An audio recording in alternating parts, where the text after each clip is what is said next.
আপনি আজকের রেসিপি অনুষ্ঠানের আলোচকবৃন্দ প্রকাশন উৎসবে আগত কৃতজ্ঞতা জানাচ্ছি। তবে স্মৃতিচারণের বিপদ অনেক। সাম্প্রতিক সময়ের ইতিহাস নিয়ে কথা বলার বিপদ রয়েছে, যেখানে আমরা নিজেরাই সেই ইতিহাসের অংশ। সুতরাং স্বাভাবিকভাবেই আমাদের স্মৃতিচারণ বা কথা অনেক বিতর্কের জন্ম নিতে পারে। ইতিমধ্যে আমাদের মুক্তিযুদ্ধ নিয়ে যথেষ্ট বিতর্ক আছে এবং দুর্ভাগ্যক্রমে বিতর্কগুলো আমরাই করছি, অর্থাৎ যারা আমরা মুক্তিযুদ্ধের মধ্যে ছিলাম তারাই কিন্তু বিতর্ক জন্ম দিচ্ছি। এই বিতর্কগুলো আমাদের জন্য খুবই বিপদের। নতুন প্রজন্মকে আমরা ইতিহাস জানতে দিচ্ছি না, বিতর্ক করে আমরা ইতিহাসের এবং বিশ্বাসকে ধ্বংস করছি। প্রত্যেক জাতির জীবনে কিছু কিছু ঘটনা তার বিশ্বাস নিয়েই সে বেড়ে ওঠে। সে বিশ্বাসের ভিত্তি নিশ্চয়ই থাকে, অঙ্কের অথবা লেখার হতে হেঁটে হতে পারে, কিন্তু সেই ভিত্তি নিয়ে যদি কেউ কথা বলে তাহলে সেই জাতি কিন্তু নিজে আর দাঁড়াতে পারে না। আমাদের মুক্তিযুদ্ধের ইতিহাসে কিন্তু সেই অবস্থা দাঁড়িয়ে গেছে আজকে। সুতরাং আমি নতুন করে বিতর্ক সূত্রপাত করতে চাই না, কারণ আমার আবার বিগত 40 থেকে এখানে যারা উপস্থিত আছেন তারা হচ্ছেন যারা সেই সময়কার রাজনৈতিক প্রধান যে ধারা আওয়ামী লীগ যারা নেতৃত্ব প্রদান করেছিলেন মুক্তিযুদ্ধের, সেই ধারা থেকে আগত। আমি বাম ধারা থেকে আগত মুক্তিযুদ্ধের আগে করি। আমাদের ইতিহাস অতীতের যেটা যদি বলি তাহলে বলবো যে 50-এর দশকের মধ্যভাগ থেকেই এই পূর্ব বাংলার স্বায়ত্তশাসন স্বাধিকারের প্রশ্ন নিয়ে আলোচনা শুরু, এবং 60-এর দশকের মধ্যভাগে কমিউনিস্ট আন্দোলনের মধ্যে পূর্ব বাংলার স্বাধীনতা প্রশ্নটি প্রাধান্যে আসবে কিনা এই বিতর্ক, এটা আমাদের অনেকেই এখানে জানানি। এবং এই বিতর্কে ছাত্রকর্মী হিসেবে আমাদের অগ্রণী ভূমিকা ছিল। আমি দুই একটি নাম যদি বলি, আমাদের শ্রদ্ধেয় শিক্ষকদের মধ্যে আমি একজন নাম উল্লেখ করতে চাই, প্রয়াত অর্থনীতিবিদ ডক্টর আবুল মাহমুদ।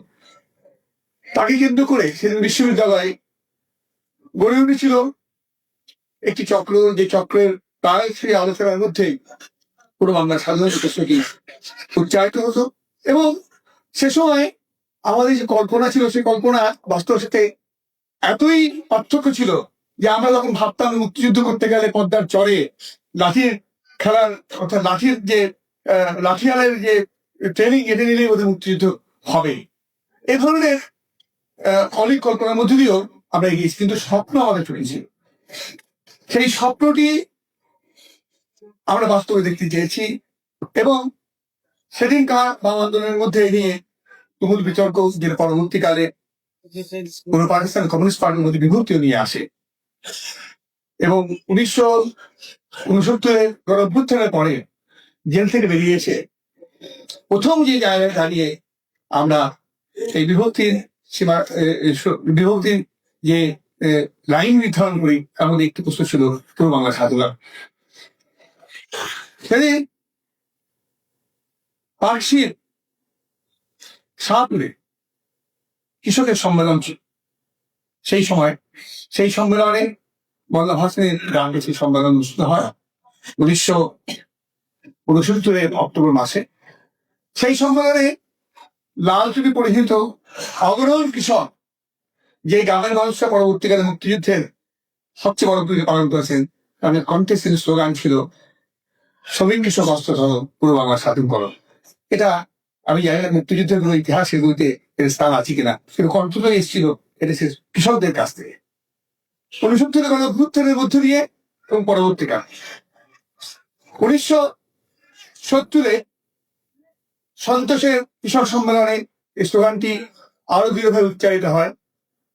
সৌভাগ্যক্রমে সেই কৃষক সম্মেলনের সংগঠকদের মধ্যে প্রধান সংগঠক আমি ছিলাম, এবং আমরা সেদিন কমিউনিস্ট বিপ্লবী পূর্ব বাংলা সমন্বয় কমিটি নামে কতিপয় তরুণ যারা প্রচলিত আমাদের প্রথাগত যে কমিউনিস্ট আন্দোলন তার সাথে বিরোধ করে দাঁড়িয়েছিলাম, সেদিন পল্টন বাজারে 1970-এর ফেব্রুয়ারিতে দাঁড়িয়ে স্বাধীন জনগণতান্ত্রিক পূর্ব বাংলার স্লোগান বা দাবি আমি উচ্চারণ করেছিলাম।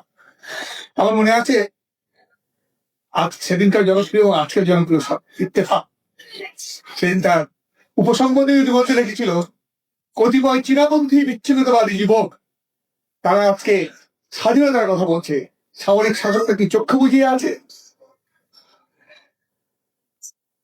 মস্কোতে প্রকাশিত নিউ টাইমস ফর ফ্রাই লিখেছিল, সাম pro-Peking secessionists, they are want to have a chaos in East Pakistan by demanding a slogan of secession, by giving the slogan of secession. এগুলো হচ্ছে ইতিহাস। এবং তার পরপরই এহিয়া সামরিক আইনের আদালতে আমাদের 7 বছর সশ্রম কারাদণ্ড পেয়েছিল। পলাতক জীবন নিয়েছিলাম। বাংলাদেশের মুক্তিযুদ্ধ না হলে এই পলাতক জীবন বোধহয় এখনো পর্যন্ত বিস্তৃত হতো কিনা আমি জানি না। 7 বছরের সশ্রম কারাদণ্ড নিয়েই যখন 71-71 মার্চে সারা বাংলাদেশ অগ্নিক্ষয় হয়ে উঠল পাকিস্তানিদের বিশ্বাসঘাতকতাকে কেন্দ্র করে, সেদিনকার নির্বাচিত প্রতিনিধিদেরকে অস্বীকৃতি জানালো পাকিস্তান শাসক গোষ্ঠী এবং তার বিরুদ্ধে যখন প্রতিবাদ হয়ে উঠল, আমরা সেদিন অস্ত্র হাতে তৈরি হয়েছিলাম ও অস্ত্র হাতে লড়াই দিয়েছি। ইতিহাস, সেই ইতিহাসের একটি জায়গায় আমি এখানে বলবো যে আজকে যেমন এখানে আমাদের বক্তারা বললেন, বিভিন্ন নিউক্লিয়াসের কথা বললেন, বিভিন্ন সংগঠনের কথা বললেন, সেদিন একটি সংগঠনের মুক্তিযুদ্ধ জন্ম হয়েছিল। আমি জানি না আমাদের ইতিহাসের এই মানে বইয়ের মধ্যে আছে কিনা, মুক্তিযুদ্ধ সংগ্রাম সমন্বয় কমিটি। সেই মুক্তিযুদ্ধ সংগ্রাম সমন্বয় কমিটি গঠিত হয়ে মোল্লা ভাসানীকে তার অবর্তমানে, কারণ তিনি উপস্থিত ছিলেন না ভারতে, কিভাবে ছিলেন সম্পর্কে অনেক প্রশ্ন, অনেক কথা পরবর্তীকালে এসছে। তাকে আহ্বায়ক করে সেই সমন্বয় কমিটি আমরা সেদিন তৎকালীন প্রবাসী বাংলাদেশ সরকার এবং বাংলাদেশের যে বাহিনী তার সাথে একত্রিত হয়ে আমাদের যুদ্ধের সেই ইচ্ছা যেমন নয় আমাদের কর্মসূচি ঘোষণা করেছিলাম। যদিও আমাদের মুক্তিযুদ্ধের উপস্থিতি ভারতের কর্তৃপক্ষ কখনোই ভালোভাবে নেয়নি এবং আমাদেরকে ওই সীমান্তে এবং এপারও মুক্তিযুদ্ধের মধ্যে অনেক কঠোর এবং কঠিন অবস্থার মধ্যে যেতে হয়। আমাদের বহুজনের জীবন দিতে হয়েছে আমরা মুক্তিযুদ্ধে অংশ নেওয়ার পরও। এই ইতিহাস কিন্তু এই যে ইতিহাস কিন্তু অনেকেই জানেন না, আমাদের যুগ প্রজন্ম জানে না। আমাদের দেশের ভিতরে যে ঘাঁটিগুলো গড়ে উঠেছিল সেই ঘাঁটিগুলো ঘেরাও হয়েছিল, সেই ঘাঁটিগুলো সংঘর্ষ হয়েছিল, কারণ তৎকালীন ভারতীয় কর্তৃপক্ষ এদেশের বামদের মুক্তিযুদ্ধে অংশগ্রহণ এবং তাদের সেখানে কোন আধিপত্য কখনোই ভারতকে দেখতে পাইনি। এগুলো একটি দিক যে সম্পর্কে আমরা অনেকেই জানি না। কিন্তু আমি এই বিতর্ক মধ্যে যাবো না এই জন্য যে আমাদের মুক্তিযুদ্ধ সমস্ত ধারা সম্মিলিত ফসল। আমাদের মুক্তিযুদ্ধ আমাদের জীবনের শ্রেষ্ঠ অর্জন, আমাদের মুক্তিযুদ্ধ আমাদের জীবনের শ্রেষ্ঠ সময়।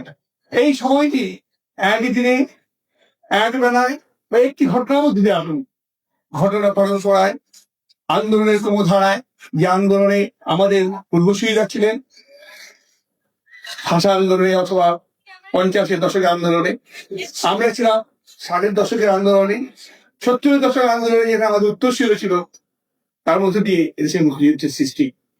সেই সৃষ্টির মূল নায়ক আমি বলবো এদেশের জনগণ। সুতরাং মুক্তিযুদ্ধের ইতিহাস যদি হয়, এই ইতিহাস হচ্ছে এদেশের জনগণের ইতিহাস। অবশ্যই নেতৃত্বের ভূমিকা আছে, অবশ্যই যে নেতৃত্বের প্রধান প্রধান ভূমিকা রয়েছে। সেই ভূমিকায় আজকে যাদেরকে নিয়ে বিতর্ক করা হয় প্রত্যেকেরই ভূমিকা সেখানে ছিল। এটা কেউ অস্বীকার করতে পারবেন না যে 7ই মার্চের সেই ঘোষণা বা সেই বক্তৃতা আমাদের কিন্তু সেটা সন্তুষ্ট করেনি। আমাদের তখন সেই মুহূর্তে মনে হয়েছিল কেন এখনই স্বাধীনতা ঘোষণা করা হচ্ছে না, কেন অস্ত্র নির্মাণ আপনি করতে পারছে না। কিন্তু সেদিনকার আলোকে জনগণের কাছে কিন্তু ঠিকই আহ্বান। আবার মোল্লা ভাসানী যখন ডিসেম্বরে দাঁড়িয়ে আপনার এটা হচ্ছে 7ই মার্চের পরে আপনার দাঁড়িয়ে তুমি যখন স্বাধীন পূর্ব পাকিস্তানের স্লোগান দিয়ে ময়মনসিংহ সিং থেকে ঘোষণা করলেন, তো সেটাও আমাদের কাছে আহ্বান হিসেবে এসেছে। সুতরাং এই যে বিভিন্ন জনের ভূমিকা, এই ভূমিকা কেন্দ্র করে তাদের যে ইতিহাসের প্রকৃত অবস্থান, এটা নিয়ে বিতর্ক করার কোনো অবদান আছে বলে আমি মনে করি না। প্রত্যেকের সম্মান, প্রত্যেকের অবস্থা, প্রত্যেকে ইতিহাসই থাকবে। আজকে স্মৃতিচারণের যেটা মূল কথা বলার বিষয়, আমি অন্তত বলতে চাই, মুক্তিযুদ্ধ সৃষ্টি করেছে দেশের জনগণ।